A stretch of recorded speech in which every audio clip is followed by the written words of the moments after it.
ٹھیک ہے، واضح ہو گیا۔ میں سلفی صاحب جرأت کر رہا ہوں، جسارت کر رہا ہوں سمجھنے کے خاطر، میرے بہت سارے دوست ایسے ہیں جو اس سوال سے شاید سمجھ جائیں گے۔ ہم جتنے بھی عقل مند ہو جائیں، دانا ہو جائیں، دانشور ہو جائیں، عالم ہو جائیں، ظاہر خلیفہ راشد حضرت عمر رضی اللہ عنہ کے مقام مرتبے کو نہیں پہنچ سکتے۔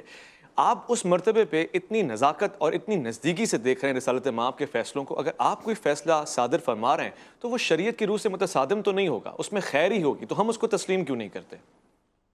ایک آخر میں بات مفتی صاحب ذکر کر رہے تھے کہ اللہ کے رسول صلی اللہ علیہ وسلم کے دور میں کوئی ایسا معاملہ پیش نہیں آیا۔ میں نے آغاز ہی میں آپ کو دو دلائل دیے۔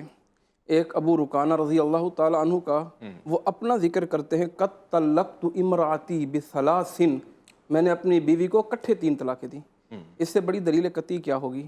دوسرا محبود ابن لبید صحابی رسول ہیں، وہ کہتے ہیں جاء رجل الی رسول اللہ، ایک آدمی اللہ کے نبی کے پاس آیا، کہنے لگا میں نے اپنی بیوی کو 3 طلاقیں دیں۔ آپ ناراض ہوئے، یہ دلیل قطعی ہے، اور آپ نے حکم صادر فرمایا۔ آپ شارع ہیں، قرآن آپ پر نازل ہوا، دین آپ پر نازل ہوا، وحی آپ پر نازل ہوئی، آپ فرما رہے ہیں کہ جاؤ تمہاری بیوی کی 1 طلاق واقع ہوئی ہے، ٹھیک ہے، تو شارع تو آپ ہیں۔ عمر بن خطاب رضی اللہ تعالیٰ عنہ نے وقتی طور پر، یہ دلیل ہے ان الناس قد استعجلوا، اس سے بڑی دلیل کیا ہوگی کہ لوگوں نے جلد بازی کرنا شروع کی۔ وہ یہ سمجھانا چاہتے تھے طلاق کوئی مذاق نہیں ہے، ٹھیک ہے، کہ آپ نے طلاق دی پھر رجوع کی، وہ سمجھانا چاہتے تھے اللہ کے نبی کی حدیث ہے 3 چیزیں ان کی مذاق بھی حقیقت ہے اور حقیقت بھی حقیقت ہے، ان 3 چیزوں میں سے ایک چیز طلاق بھی ہے۔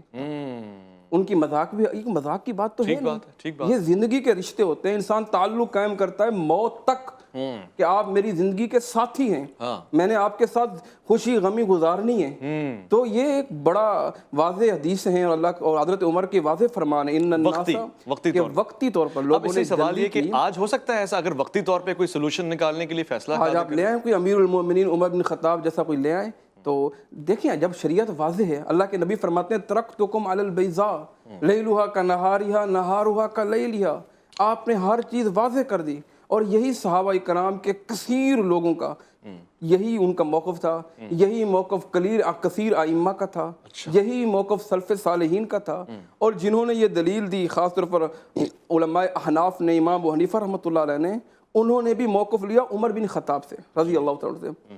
اور وجہ کیا ہے؟ وجہ سامنے ان الناس قد استعجلوا، تو آپ یہ لوگوں کے لیے دروازہ کیوں بند کر رہے ہیں؟